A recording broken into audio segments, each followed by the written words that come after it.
columns.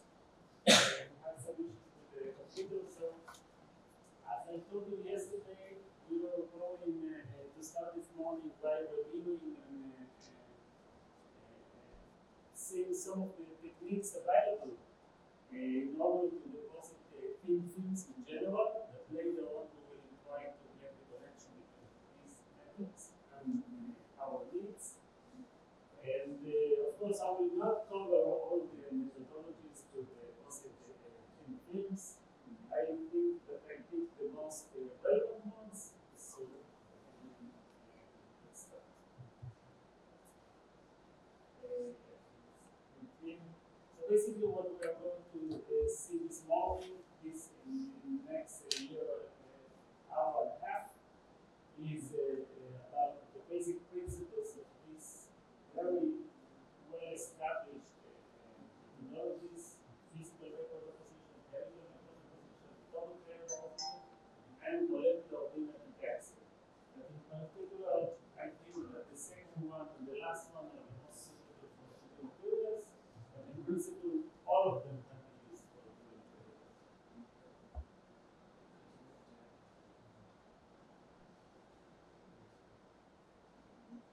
Okay, as you know, thin films are needed everywhere, in every single device or element.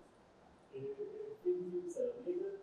We saw in electronics that thin films are needed for the functional materials, for passivation layers, for the electric, metallic, semiconductors, etc., etc. But they are needed also in every application, basically.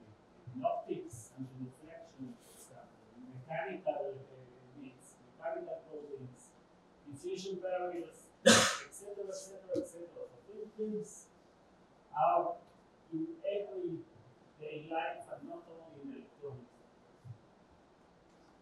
In electronics, the needs are particularly very unique in the sense that we need very high precision, very thin films, ultra thin film layers that are not possible with some technologies. And of course, as I said, ultra high precision, and that's why together with the microelectronics, the material science in general, and material science and thin films technology and science and applications hold a lot and develop a lot the capabilities that are known today. So let's start with the simple one. The simple one deals with the physical vapor deposition. Physical vapor deposition means that we take the material, the same material that we want to deposit on our substrate, we don't change it, we take it, we convert it into a gas phase, usually by heating. So our starting material can be a solid or a liquid, usually solid. We convert it to the gas phase, and then it simply condensates on the substrate, on the target substrate. So there is no chemical reaction, no phase transition from solid to gas, and gas to solid gas. And that's it. The simplest thing that you can think of, and even in the simplest case, you will imagine that there are a lot of problems and a lot of limitations. So when you're dealing with the evaporation of materials, first of all, nowadays, for all the new materials and even compounds, you can search and find this type of charts. A lot of them are published by the companies that deal with the physical vapor deposition in tools, for example, over different inputs, of course, this citation, where you can find the vapor pressure of the different elements as a function of temperature, of course, very easy to find, and that gives you also the range of that will dictate the range of the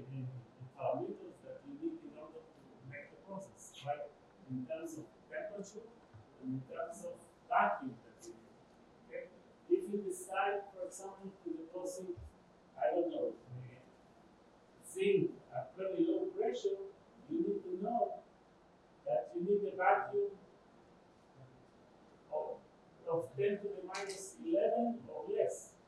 Okay, that can be a problem. That's why you will need to raise the temperature in order to be able to lower the pressure of the chamber and to increase the pressure of the chamber to reach more available vacuum, and then to make the deposition. So this is very basic, of course. And this comes, of course, the basics. The basic theory comes from actually from Hertz, where he was trying to find a model to quantify the evaporation of materials.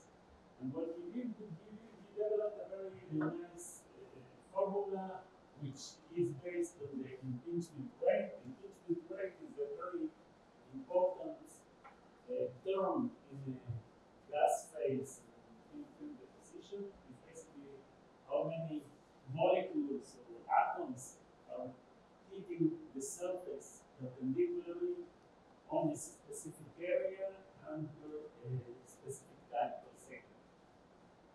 So basically what he did is he looked at the material that he's evaporating at the surface of it, and he looked at things like the surface, so therefore you have the flux going up.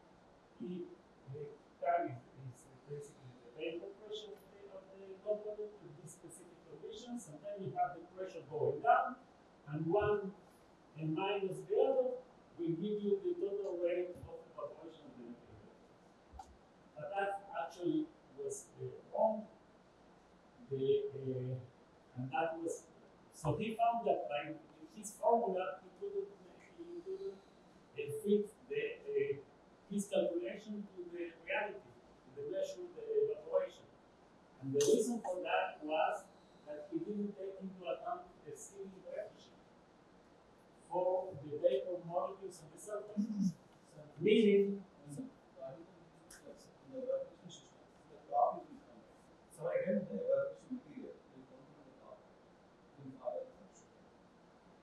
we are talking about the material, the surface of the material, so two different pieces.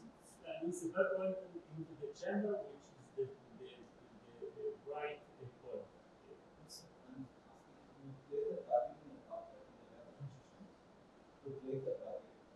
We are talking about geometry later. This is in theory. There is no target here. This is just to calculate the rate of evaporation, even before the position. Just evaporation. Okay? So basically what you need to take into account is the Stirling coefficient, because not every gas molecule that goes back to the surface of the liquid or solid sticks to it.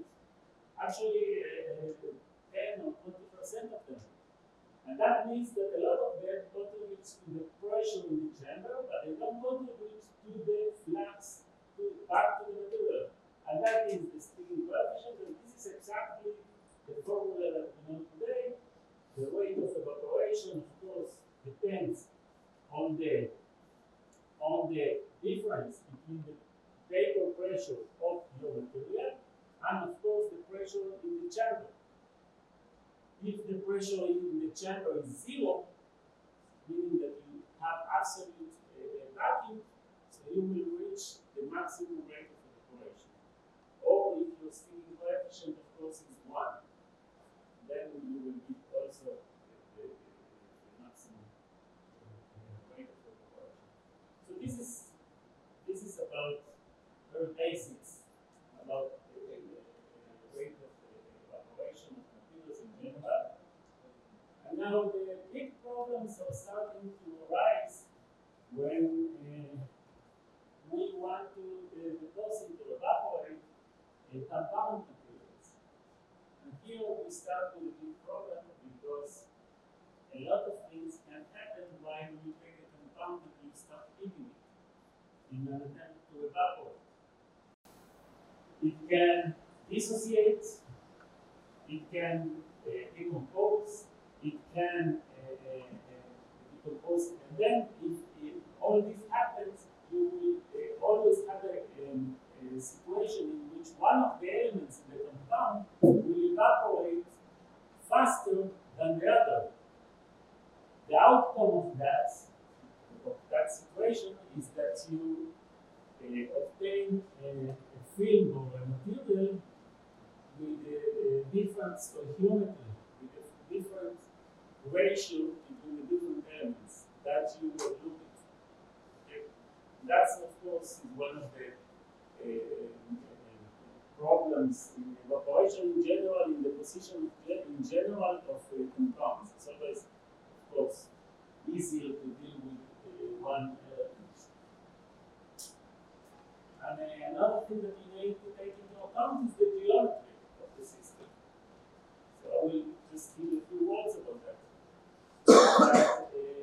So you have your crucible with the material you evaporate, and now you can calculate basically on this equation, for example, the total mass evaporated from your material, from the surface of your material. But then you need to take into account that not all of the total mass that you evaporated will eventually reach your substrate. Because your substrate catches only a relatively small area in your system. So that, of course, you need to take into account with a lot of geometric considerations. A simple example, when you have a point source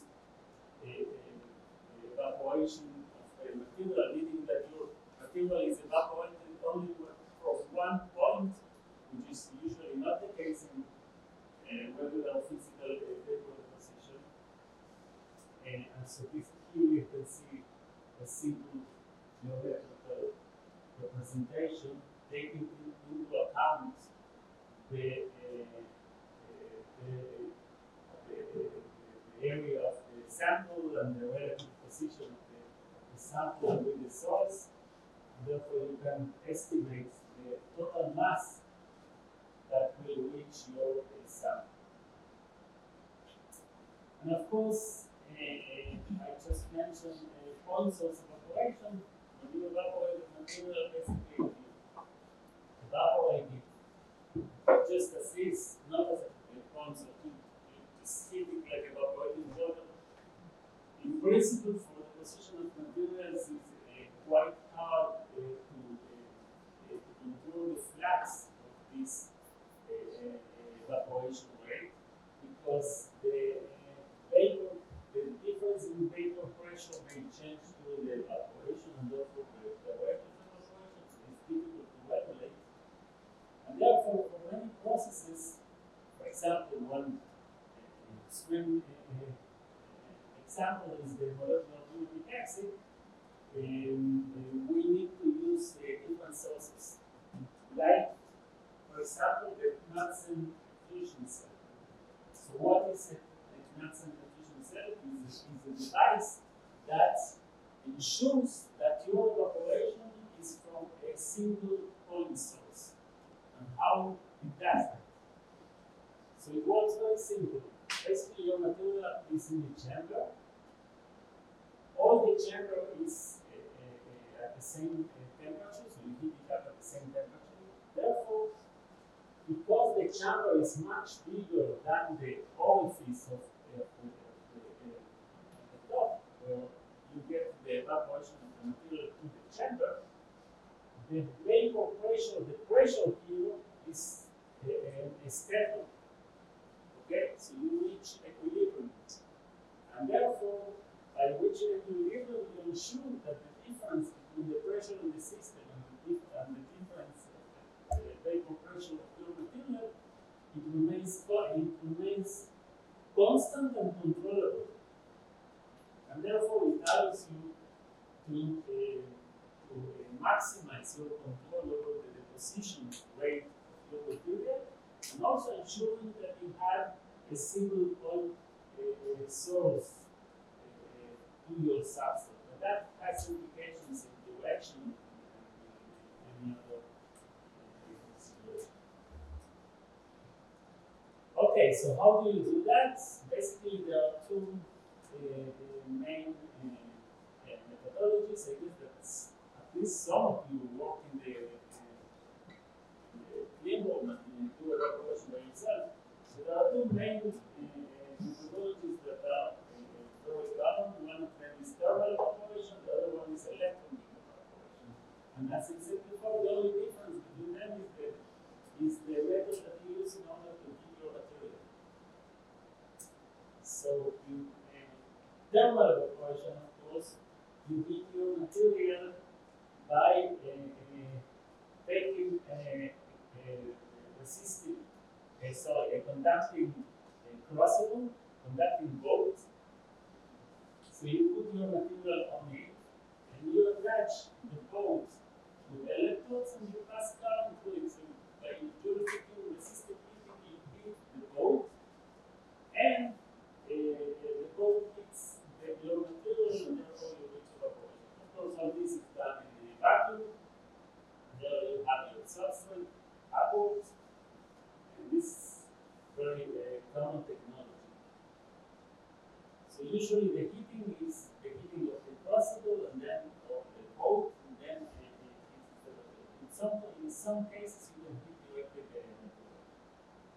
Now heating by contrast, what you do, you don't heat the whole crucible. So here you see the crucible with your material.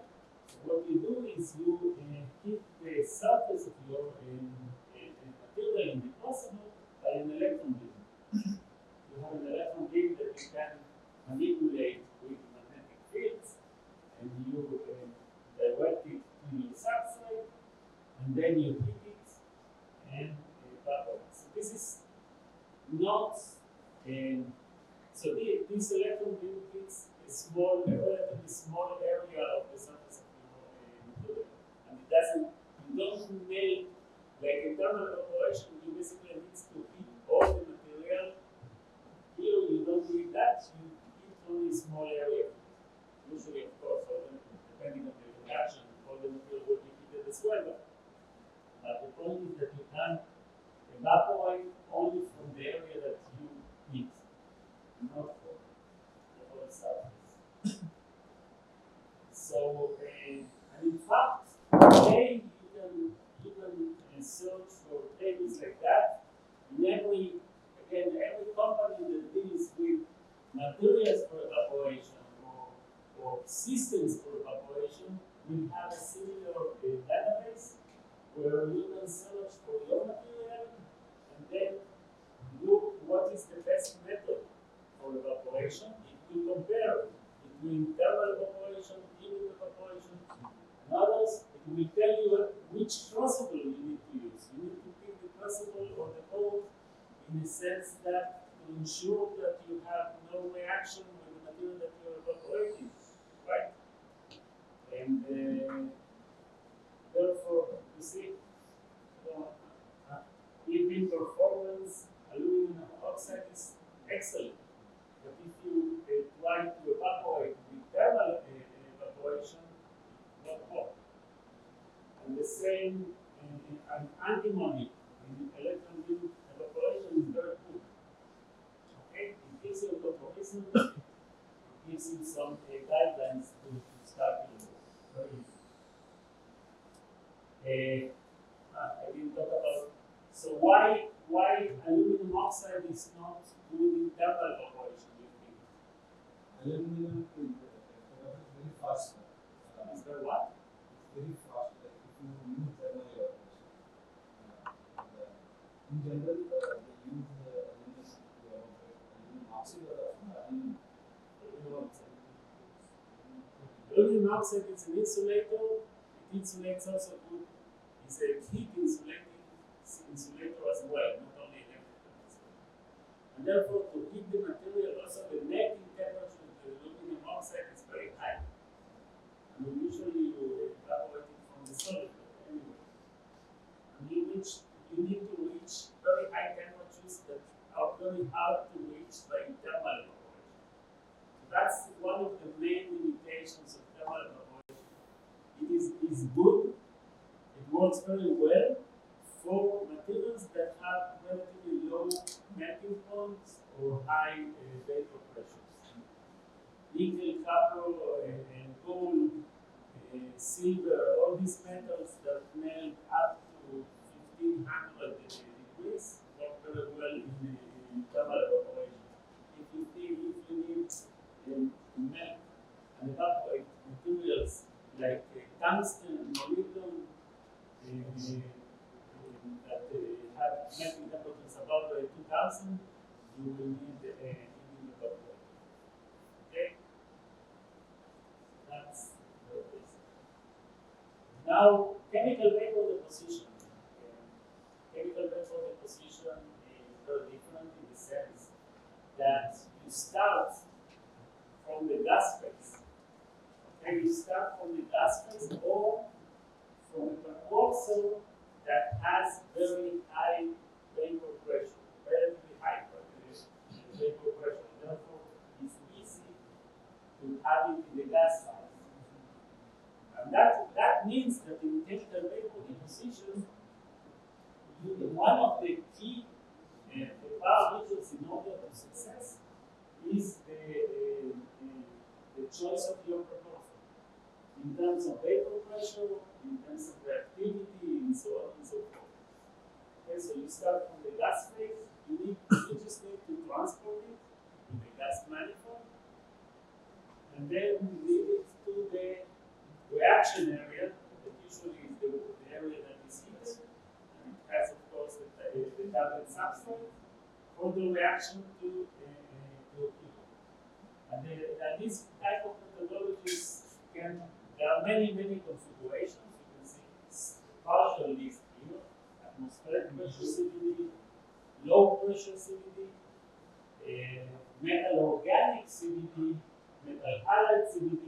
So this refers to the type of precursor that we use. Okay, metal organic will talk about that later. Laser enhanced CVD, plasma enhanced CVD.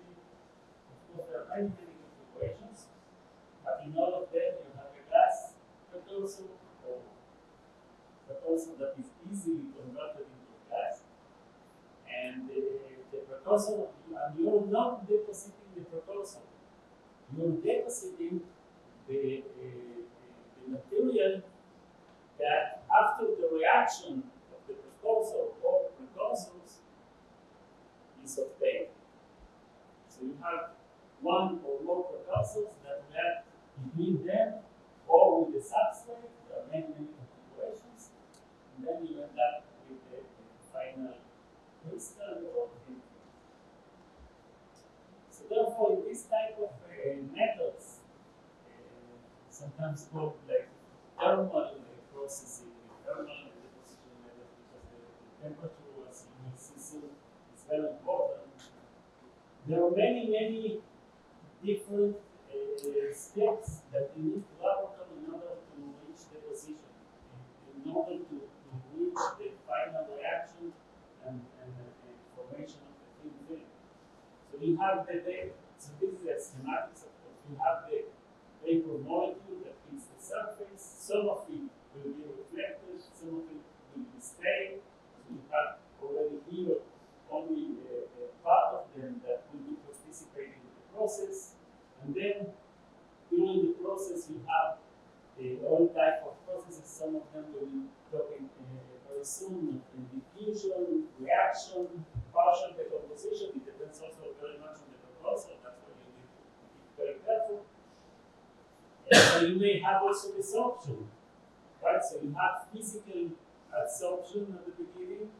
It diffuses on the surface. It may react or not, and then it can, along the way, to dissolve the surface and to go back to the gas phase. And therefore, you basically lose it, and it's not going to participate in the production of the thin film. And finally, you have the ones that survive all the processes and incorporate into the film, and are the ones that basically contribute to the film growth. This can be a very complex process, depending very much on the condition, depending very much on the precursor. Now, here you can see a simplistic model of the precursor model, where you have two main have two main possibilities. One of them, for example, so in this model, so we have a non-wheel molecule which is called Y2. So Y2, which is in the gas phase. Now, what the Y2 molecule, you can in principle break by a high energy process, for example, plasma. So let's say that we can do plasma. So we do plasma to this particular molecule. We turn it into a 2Y in terms of Y2, also in the gas phase, of course. So now this molecule is very energetic. So therefore, when it reaches the sample, the surface, it immediately goes to the dissociative chemisorption. Basically, it breaks, it reacts with the surface, and it is incorporated into the film, and it stays there because chemisorption, chemical reaction, it generates very strong bonds that are very hard to break and decompose. On the contrary, if we go to the other part, if we take the molecule, so this will be the case, for example, of plasma CBD. You take a reactor, the precursor, you do some plasma in order to activate, to generate high energy molecules that will react immediately with the surface. And that's why plasma CBD, plasma enhanced CBD usually is used in order to generate a reaction very fast and also at lower temperatures. So you're using energy, and then because the incorporation of these molecules into the film immediately. On the other hand, you have the second option. The second option is that you have the molecule, and then this molecule can have basically two different paths. We will see in a minute, in which you first have physical precursor, physical absorption. Physical absorption means that the molecule just sits on the surface, diffuses on the surface, but it's not bonded, chemically bonded to the substrate or in between the molecules. Therefore, it's more freely to move as we will see in a second. So during the process, first it will freeze up and then it will freeze up. Again? So during the process, Yes. so and the CVD first it will freeze up and then it will freeze up. Infuse, what do you infuse up? Chamber, CVD chamber. Yes. First it will freeze up and then it will freeze up. The two-step process. What is the first one? Freeze up. Pieces of it, yes. And then it will freeze up. Unless you do plasma or some high energy process before, which you generate this high energetic molecules that will go directly to the chemisorption process. The two-step process. Yes. First it will freeze the option and then it will freeze the option. Yes, in general, yes, unless you use some high energy process. So you generate high energy molecules that will chemisorb directly without the physisorption. Without, but that's a particular case. So when the case will be when the low energy is there any particular reason for that? So I give you an example. The 2Y molecule you generate, for example, in plasma enhanced CBD. In the CBD process that you use plasma before, so you put the plasma before the precursor reach the substrate, you generate these high energy molecules that will chemisorb directly and very fast. Okay, the other one is a regular CBD, for example. And let me explain and you will understand. Okay. So in the other case, as I told you, you have physisorption that you may or may not reach to a chemisorption after. So so here are some examples. For example, in sputtering, I'm not talking about sputtering because it's less relevant to us, but in sputtering, basically target, you have an internal target that you hit it with a ion beam, a very strong ion beam, and the atoms from this target comes out and deposit on your sample. So therefore, you are in a very high, energetic process, like the one that I showed you with the 2Y molecule, or in a plasma enhanced CBD or anything. But when you have reactions among surfaces, like in a standard CBD, MBE, and so on, so you have a thermal control process that what you see. So basically, I will not cover everything. I will not cover everything, but basically it's relatively easy to put some simple model for this precursor model in which you basically have this rate of desorption, which is the constant of the reaction, the NSO is the number of density of the surface atoms in a molecular layer, in a full molecular layer, and the theta is basically the coverage.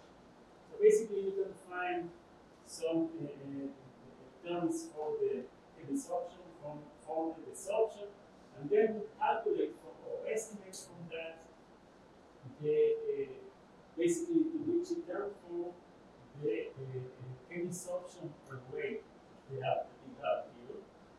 And eventually, after taking all this into account, you reach to this big term that you see that there is some energy difference, which is the energy of the chemisorption minus the energy of the physisorption, okay, of the desorption.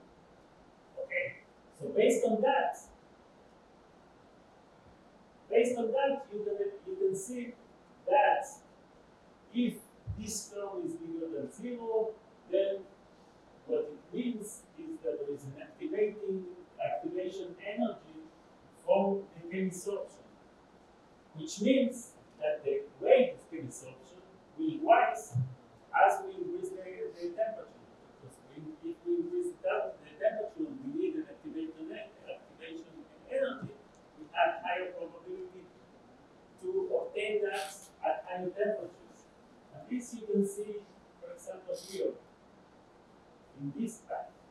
Okay, so you have physisorption, and then in order to reach the chemisorption, you need to overcome this EA, this activation energy. So as you increase the temperature, because of this, of course. Sir, what is on the x-axis, sir? What is on the x-axis? Why what? X-axis. X-axis is the distance. Distance from the surface. This is the potential energy. This is a simplistic model of the energy, potential energy, as you get closer to the surface. So, from this, absorption happens at the very near to the surface.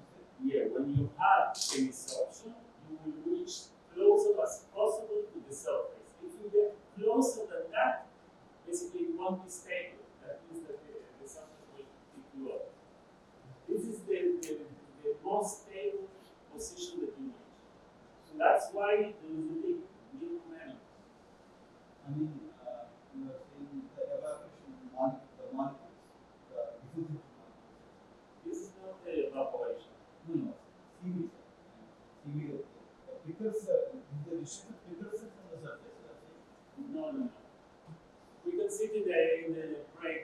This is very basic. I will explain you in the break. Okay? As I was saying, so yes, so the first term is when you have the EA, that is the activation energy needed to overcome in order to reach chemisorption. That means that the rate of chemisorption will rise with the temperature. But if you are in the second term, when this term is smaller than 0, that means that increasing temperature will cause a reduction in the chemisorption, which is counterintuitive in any way, but as you will see, it's not. You will see in a second that it makes sense. So, because that basically means that when you increase the temperature, what you eventually do is you shorten the surface diffusion path that you will see in a second and cause de-evaporation, the desorption of the molecules on the surface that are between the physisorption and the chemisorption. Okay, and therefore, eventually you reduce the rate of chemisorption like that.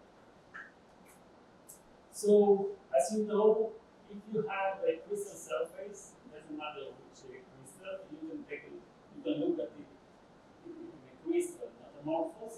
You can look at it, the periodic potential landscape. You know, like this is the naked box, right? Where you put the X, so the potential landscape, the periodic surface will look something similar. And here you can see the schematics, what happens in the physisorption or chemisorption. So again, when you reach chemisorption, you are in the most stable case. Now in the physisorption, you can and you will move in between different sites. And therefore, even in the physisorption, you may have some energy to overcome for the surface diffusion. But of course, it depends on temperature. Now, a simple term for the surface diffusion, you can see here, the diffusion length is basically the R that is close to the lattice parameters times the number of hops on the surface, right? The number of hops on the surface, you can write it as some molecular hopping rate, which has some Arrhenius kind of expression times the time, okay, for a certain period of time. If you put all the energies, for example, if you take data from the literature for standard molecular weights at specific temperatures and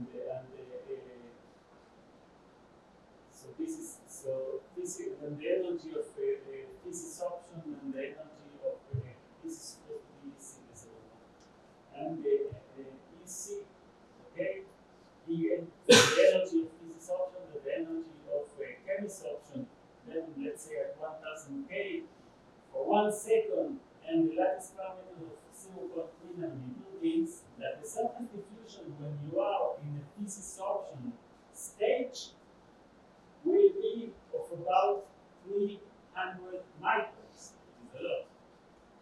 But when you are in the same condition, same temperature, same time, you will be in the 5 nanometer surface diffusion length when you are in the chemisorption state. This is because of the big difference. Again, this is easy solved for the mistake. This is because of the huge differences in the energy, in the bonded energy. Now again, I will not develop that, but you can see what you can see in this plot is, and you can derive it quite easily. You can see the line of the surface diffusion, okay? So surface diffusion on the molecules on the surface before they get into the chemisorption stage, and 1 over temperature of the surface. So what you see here is basically 2 different regimes, and the obtained results are basically the line. And what it does mean is that it increases when you are working at low temperatures. Is 1 over 2 low temperatures is in this edge. So when you're working at low temperatures, of course the surface diffusion is very small. Okay, the surface depends by K on temperature. Okay?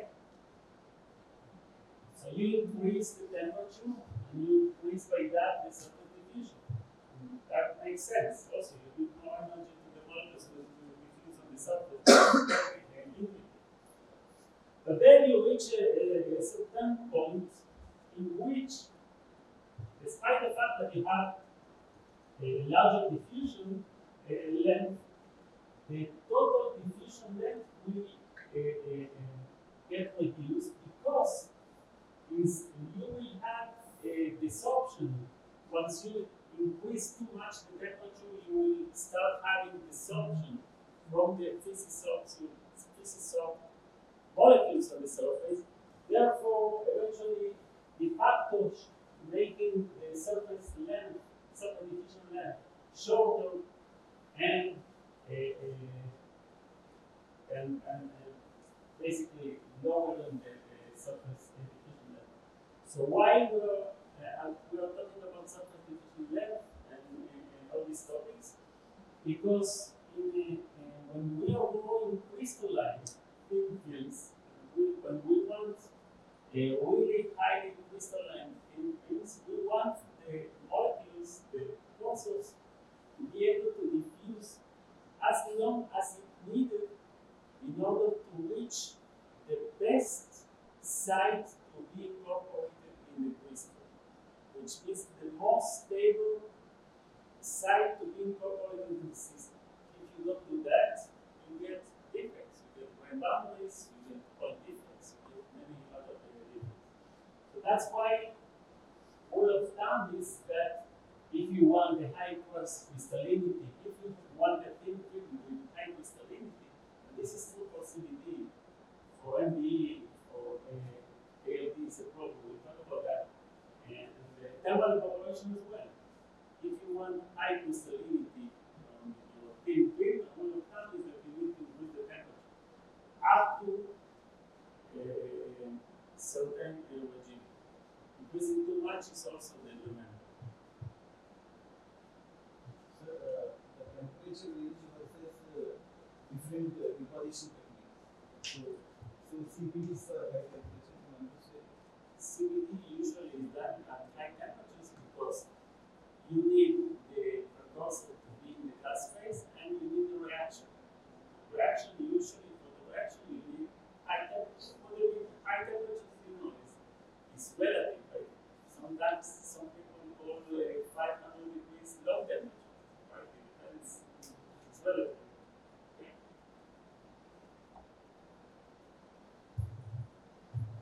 Okay.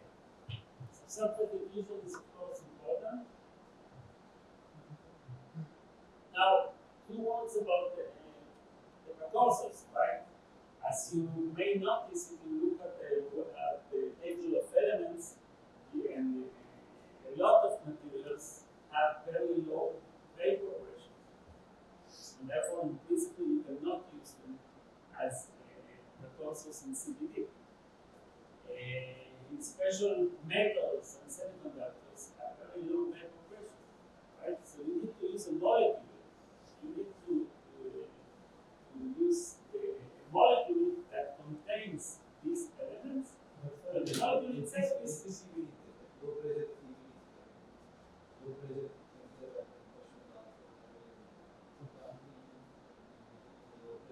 what material?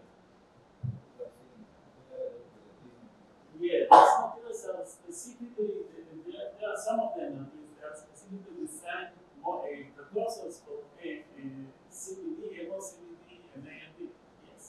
So these are molecules that contain specific elements that are of interest, metals or semiconductors, that have, of course, organic ligands that make the molecule to be volatile with a relatively large vapor pressure, so we can use them in ALD CVD methodologies. So when you use this type of precursors, which are metal organic precursors, we call the metal MOCVD, metal organic CVD. Okay? Okay. Now ALD, atomic layer deposition. From the name of it, you would think that this is it. This is the method that we need to use in order to synthesize atomic layers. Atomic layer deposition. What else do we need? Atomic layer deposition is the key to synthesize two materials, right? Right? Anybody use the atomic layer deposition? So atomic layer, what is atomic layer? It's a wonderful technique. It's really a unique method. And the method, why it is called atomic layer deposition? Because we start the process with some surface that is functionalized, okay? And what we do in a reactor with some vacuum, we expose the substrate only to one precursor. Let's say that we want to deposit aluminum oxide, which is the first, I think, is the first material that was demonstrated by LD. I think that the whole process was developed on aluminum oxide. So you expose the substrate to one precursor, and the thing about this method is that the precursor will attach to the whole sample as a closely monolayer. Once saturated, if you continue to expose the sample to this precursor, nothing will happen. And that's a key thing, because in CVD, if you continue to expose the sample to the precursors, you will continue to grow some material, and not always is working. But in this case, you expose the substrate to one precursor, it is covered completely, and that's it. You can expose for another 10 hours and nothing will happen. Okay? So then you switch, you stop the gas from the first precursor, you clean the chamber, and you expose it to the second precursor, precursor A, precursor B. And it will happen the same. Precursor B will attach to the precursor A alone. It won't attach to the precursor B. And that means that again, once you reach saturation and full coverage of the sample, nothing will happen. May I know why nothing is happening with respect to that? Okay. May I know why there is nothing happening if you expose more time? Because the molecule precursor A will not attach to precursor A. Precursor A at these specific conditions, it won't react. So therefore, you can flash it away.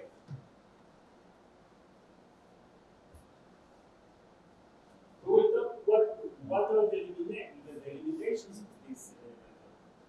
But in principle, once you have this method at these specific conditions, we will talk about the conditions soon. So you can synthesize a method by exposing basically one precursor at a time, and each precursor carrying only one element needed for the layer. Sir, suppose you want to deposit a compound. Sorry? You want to deposit a compound. This is a compound. Precursor A and precursor B contains two different elements to be deposited. But if you take a single atomic layer, it's a compound like measure MOH2 or MOH2. We'll talk about that. It's a compound. Here is also a compound. Not a compound. But sir, one precursor at a time, right? One precursor. This is how this method works. One precursor at a time, you saturate the surface, and then you move on to the second. If you don't saturate the surface, you will have a lot of pores, and you will have a non-uniform layer. Okay. So this works wonderful, really wonderful for a lot of materials. And as I told you before, it was developed for oxides, metal oxides, aluminum oxide, hafnium oxide, titanium oxide.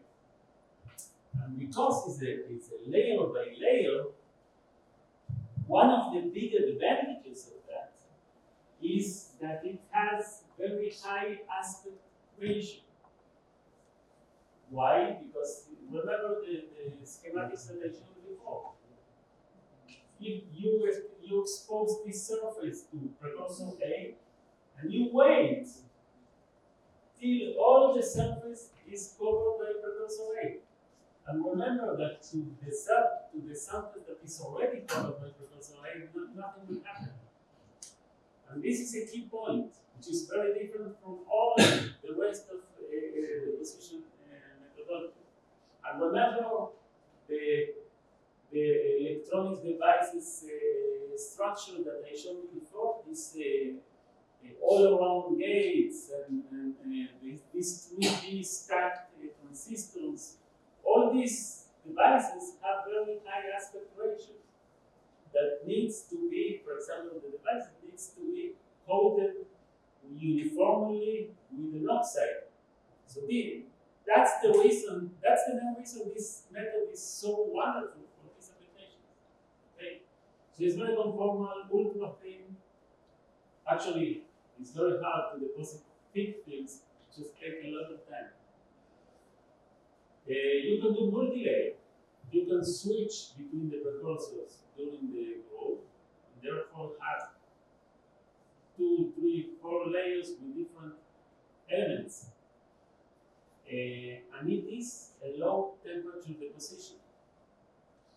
And that refers also to I was asked before, why the precursor A does not react with precursor A.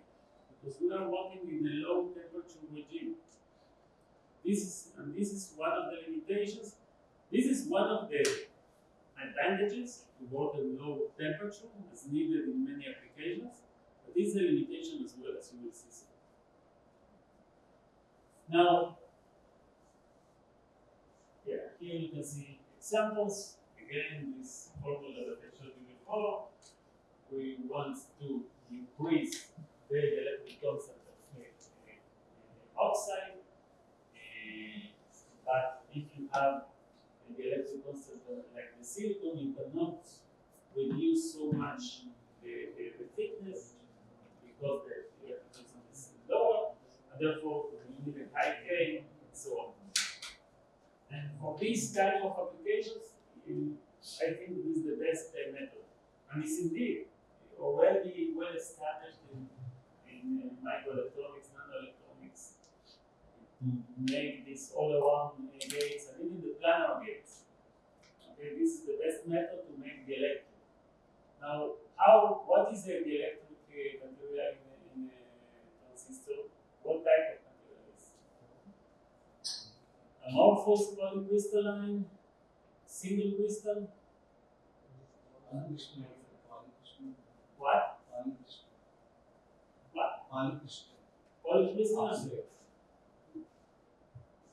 No material science guy here? What type of material is the electric layer in a transistor? Is it amorphous, polycrystalline, or single crystal? What? I think none of them. None of them? So what is it? It is depend on the atomic level. Sorry? Atomic level. High atomic High atomic layer. What do you mean? level. Okay. No, the electric materials are amorphous, and they have to be amorphous. We want them to be amorphous because if you have grain boundaries, you can have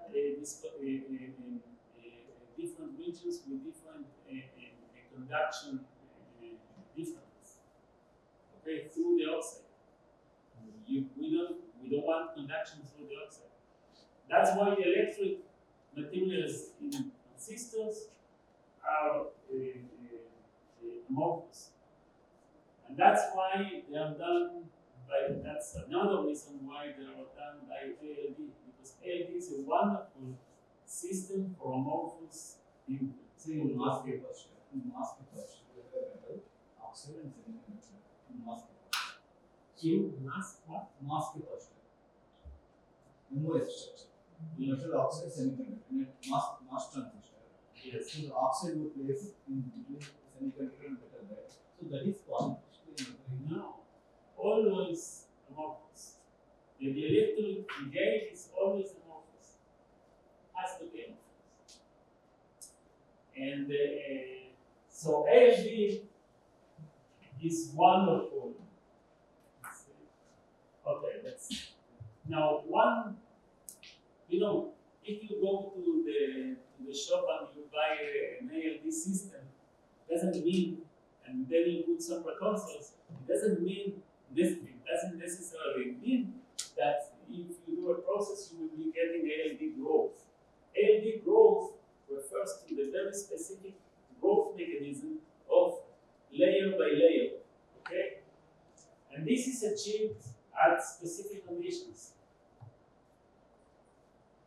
So if you plot the growth, or the growth as a function of temperature, or thickness as a function of temperature, for a specific material, this is of course schematics,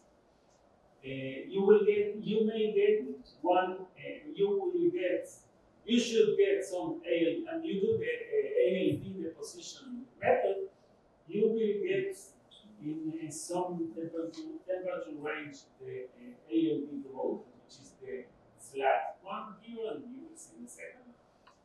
And then you may get other effects. So what are the other effects? If you work at very low temperatures, you may get condensation of the precursors, and therefore you get thickness growth without being the thickness that you're willing to grow, and therefore this is not wanted. Or you may have incomplete reaction, so you don't have enough energy for the reaction to occur. And then you reach the ALD window, which is certain temperature window, relatively low compared to CVD and MDE is relatively low. And depending on the materials, of course, it can be from 200 to 400 usually, which is considered low in thin film deposition. And then one of the main characteristics that if you get it, you know that you are in the ALD regime, is the plot that you see in the plot. So when you plot the growth thickness, the growth of your thin film as a function of the pulse duration, remember the pulse is the time that you release one of the precursors. So in the beginning, you will get some growth because you're reacting the bottom layer. But when you reach saturation, when you reacted all the layer, that's it. There is no change in the growth, a plateau. And this is the characteristic fingerprint to have ALD growth mechanism in your film. In a regular CVD, you are not going to get that. Actually, in any other method, you don't get this. And this what shows you that the reaction is layer by layer. Okay?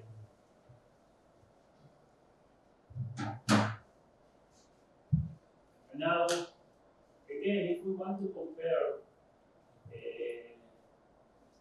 the different methodologies that we just saw, ALD, nuclear deposition, PVD, CVD, or plasma-enhanced CVD. By the way, there's also plasma-enhanced ALD. There are many other configurations that you can play with. So you can see, and I showed you that ALD is the best method to deposit conformally in a high aspect ratio extraction, which is extremely important in electronics today. And the rest, of course, they are not conformal like this one. CVD, under specific conditions, you may reach nice and good conformability, but still it won't be as good as in ALD. On the other hand, you can check, you can step coverage is basically parameter that, if you have a step on the surface which is related to the high aspect ratio, what is the chances to cover the step with the conformal filter. So ALD, of course, is the best. And then PDL, I don't remember what, CDB, PDB, and all kinds of these methodologies. Again, there are many methodologies. But then the position weights, of course, ALD is the worst. Is the slowest. It's one of the slowest methods because of this pulse cycle method, and because you need to wait that all the surfaces saturated and so on. But still, so ALD is wonderful for high aspect ratio structures and for amorphous materials. You can do polycrystalline materials, some materials, you can do even epitaxy with ALD, but it's less common. Okay, a few words about epitaxy. I guess that you know what is epitaxy, right?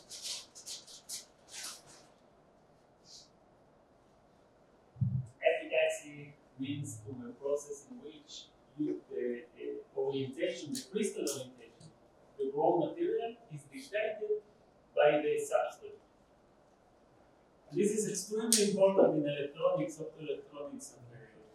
As I showed you a few examples yesterday of the aluminum gallium arsenide and aluminum gallium arsenide, so also superlattices, or in most of the devices of today, you have a lot of epitaxial layers without necessarily there.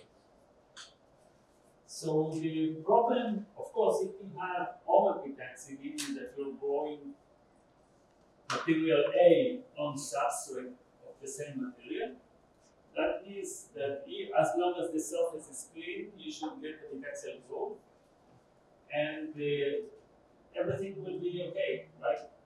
And the main reason is that there is no difference between the lattice parameters, okay? And for that, we define the lattice mismatch, of course, which is the lattice parameter of the substrate minus the lattice parameter of the epigrown material divided by the epigrown material.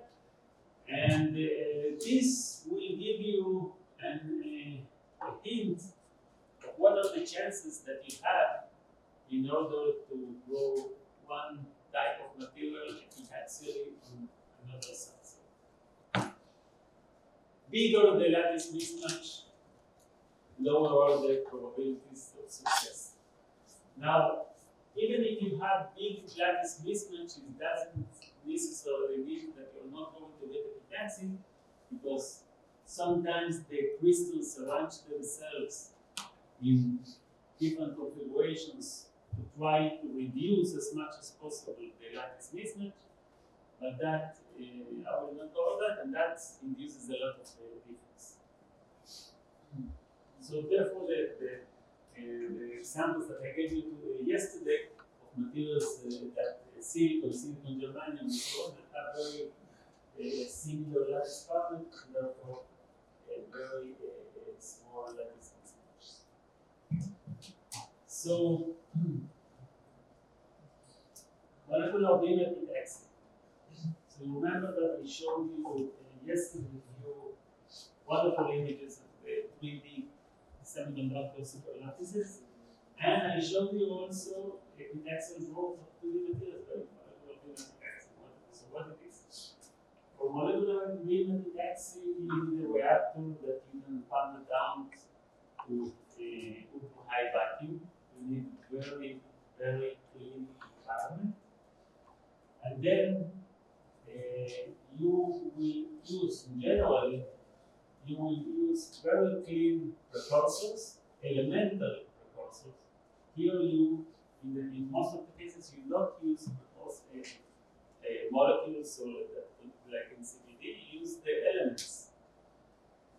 And the way that you evaporate them and leads them to the substrate, because I told you that a lot of elements that are of interest, you don't have precious, they in these systems they do it as you see here with the fission cells. Do you remember the fission cell, which is the chamber with the small orifice on the top?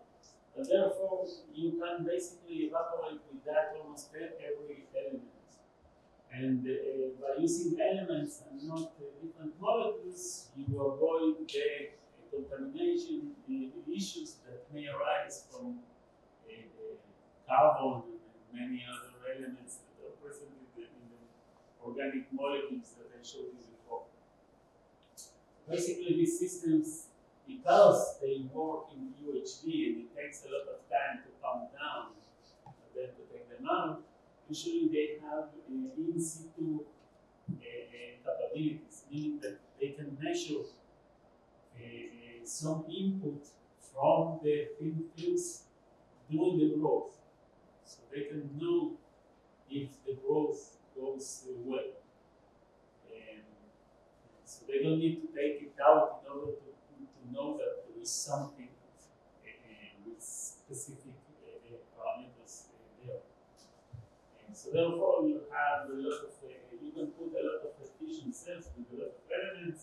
You have in this case the RIB, which is high energy electron diffraction, and of course in a big chamber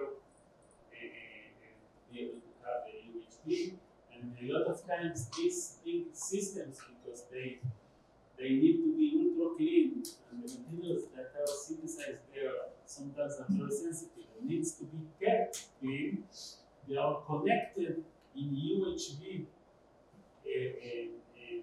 tubing with other systems that you can continue and character. So you grow your material here, you take it out without exposing it to other systems in which you can do further characterization in order to know for sure what's on the film. So in this case, of course, you need first of all, you need to start with the substrate, crystalline substrate of very high quality surface. In most of the cases, not in most of them, always you will need to clean in situ. There are a lot of recipes that you use in order to clean the methodologies that you use in order to clean the surface of the crystal before the growth. It's not enough that you clean it here and then you load it in the UHD. You need to clean it inside the UHD. And then you will usually do it at the temperatures that are higher than ALP, but comparable or a bit lower than CVD. Okay, but these are the temperatures that still are needed for the same parameters that I told you before. You need the surface diffusion. You need the right energy for the formation of the material that you grow. You need the elements to reach the more stable sites for incorporation to the film. And if you do that, you will lower significantly the density of defects that you get in the crystal, and therefore you get high crystalline materials. And yeah, UHD of course is needed. So this is basically the coding in the system. This is what? You said ALD is the best, right?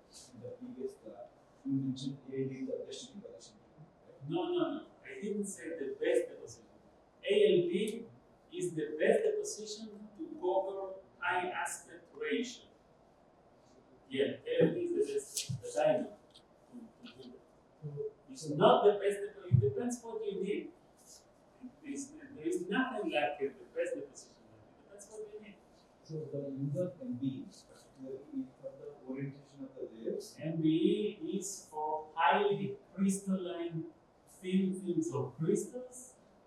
Yes, and very clean environment. And Yes. also it is also for the orientation of the.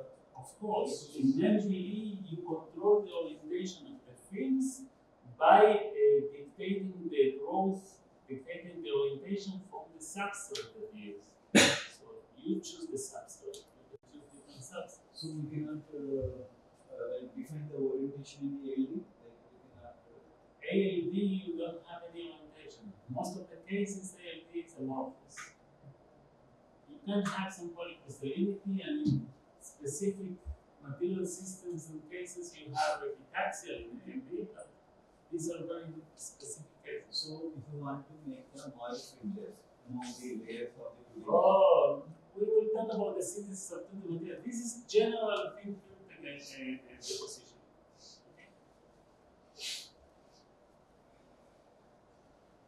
Okay. Yeah, and these are the type of systems that you need for MBA. I think that I'm done. Questions?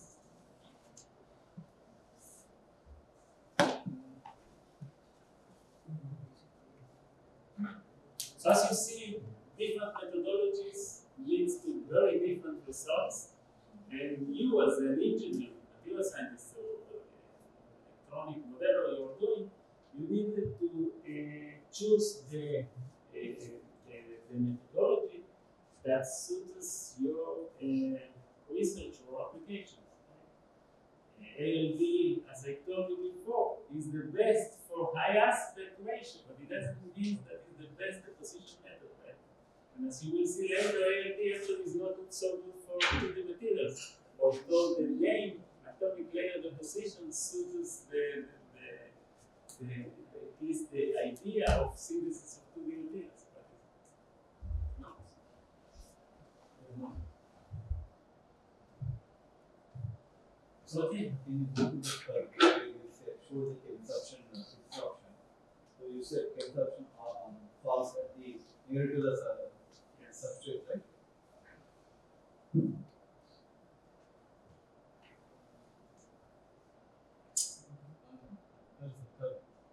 This one.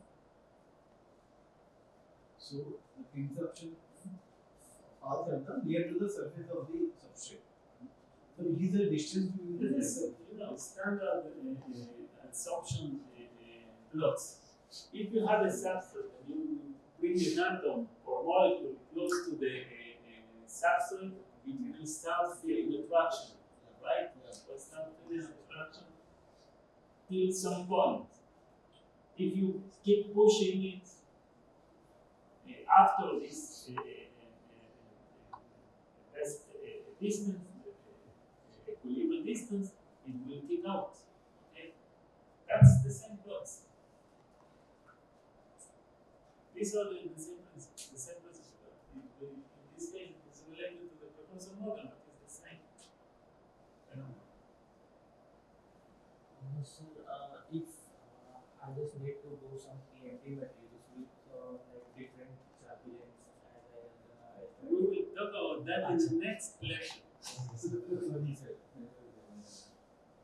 Okay, so see you in half an hour with this. So basically, whenever you find a growth process, especially in silicon, you're producing mechanically. You're talking about the living crystals. I'm talking here about thin films. I have similar questions.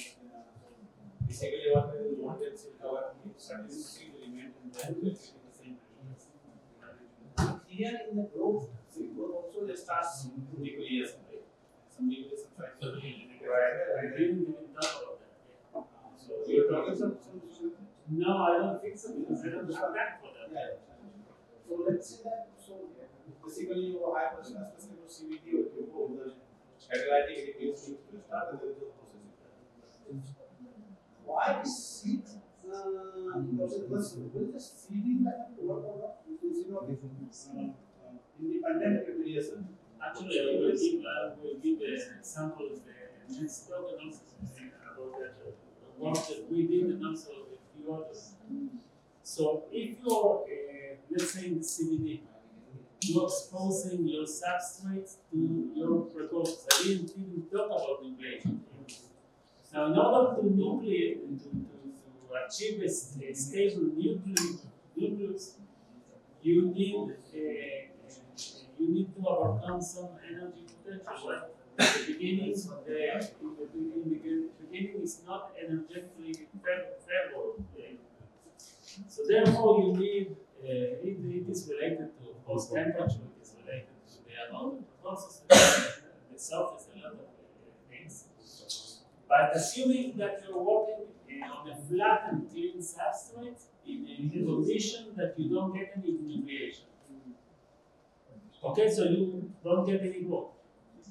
But as you say, now putting seeds, that's the whole plot of seeds, right?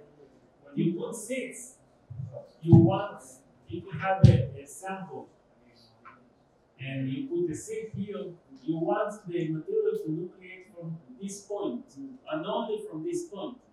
You don't want nucleation here. So when you work with seeds, you must be in a condition in which you don't have any nucleation in the clean areas.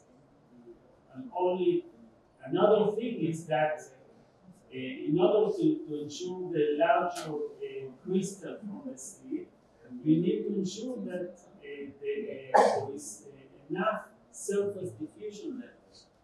Because if the surface diffusion length is let's say that you have a substrate with two seeds, if this surface diffusion length is much shorter than, let's say, half of this, the distance between them, you may have nucleation in the middle. So that's why increasing the temperature. Well, that's why you need the right surface diffusion longest as possible in order to reach the most stable point. In this case, the wanted point is the seed. So we did some work on that, and we are now working on. We are continuing that. Okay, We'll talk a bit. so basically, so basically, we also talk about activation energy for the nuclear cell. So activation energy, I mean the condition of pressure, temperature, and other things. Is same for seeding condition also and for independent condition also different? No, it's not the same. You reduce the activation area. It's like comparing between homonucleation and heterogeneous nucleation. So in this case, homonucleation is that let's say something nucleates in liquid, or heteronucleation when you put the substrate right in the same liquid, so you will have a lot of if you have impurities in the solution, you will have a lot of nucleation, uncontrolled nucleation. So, and in this case, you may compare between a clean substrate and a substrate with the seeds. Okay, so it's the same concept. I'm not a growth expert, but if seeding method will be successful, there is chance of getting a single crystal or large area crystal might grow, right? There are a lot of things that you need to take into account when you seed with the metal. But for example, we did a work with the seeding with the gold doors. No, I'm not trying to seeding with metal. I was thinking seeding with the same crystal which you want to grow. Okay, but Like Petrovsky, we are putting the. But that means that if you're covering a substrate like that, you need a lot of seeds that are all pointed to the same orientation. One seed will Well, it's very hard to go from one seed like centimeters. if you make ingot in the Petrovsky method, we are putting one seed and we are lifting up and it will give you a single crystal orientation. Yeah, we are not there yet in the I guess that is more difficult. There I wanted to understand what's the region of the research. From that perspective also. But the concept is the same. Instead, you can go for homeopathic extracts. Okay. Sir, Yeah. instead you can go for homeopathic extract, right? So What? if I want a large area single crystal with this Large areas, single crystals. like I can go for homoepitaxial group, right?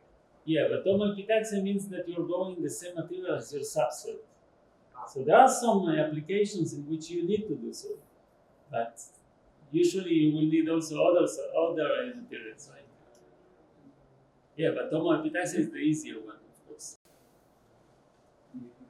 Sir, excuse me, sir, can you explain What's the question? So I just want to understand this picture. So again, this simple proposal model basically compares two situations. One of them, when you take your molecule and you basically excite it by, for example, plasma. In this case, it's very easy because then, because the high energetic state of the molecule, when it reaches the sample, it will eventually react and dissociate into chemisorption immediately. Okay, and that's why plasma enhances CBD, plasma enhances ALD. These systems usually are used in order to speed up the process, to deposit faster. Because of this, deposit faster, deposit at lower temperatures, and deposit thicker films. That's the main idea of using these high energetic processes. So in ALD, for example, it's very important because, as I told you before, it's a very slow process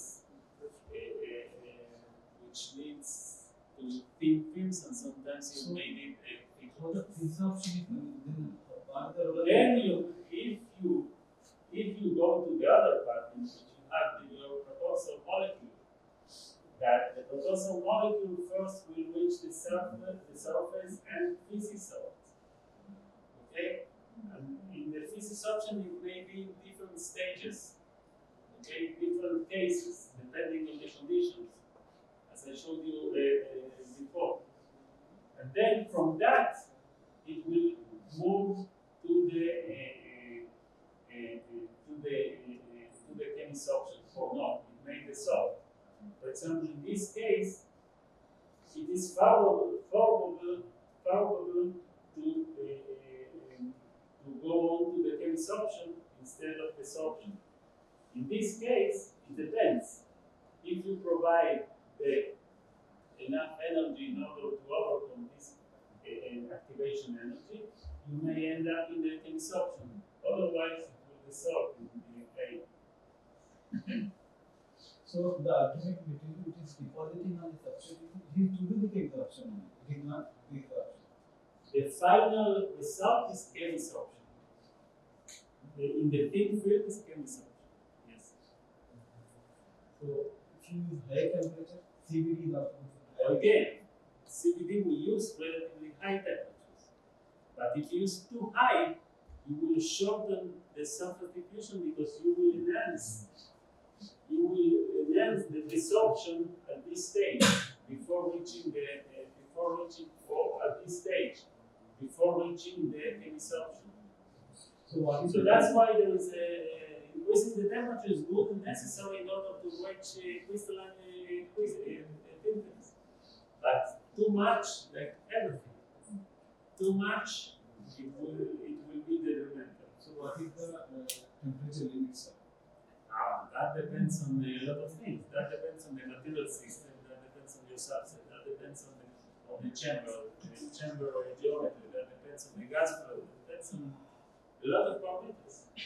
But the concept is the same. Okay. Thank you. Yeah. So I have no more questions. So thank you, Ariel. So please let's let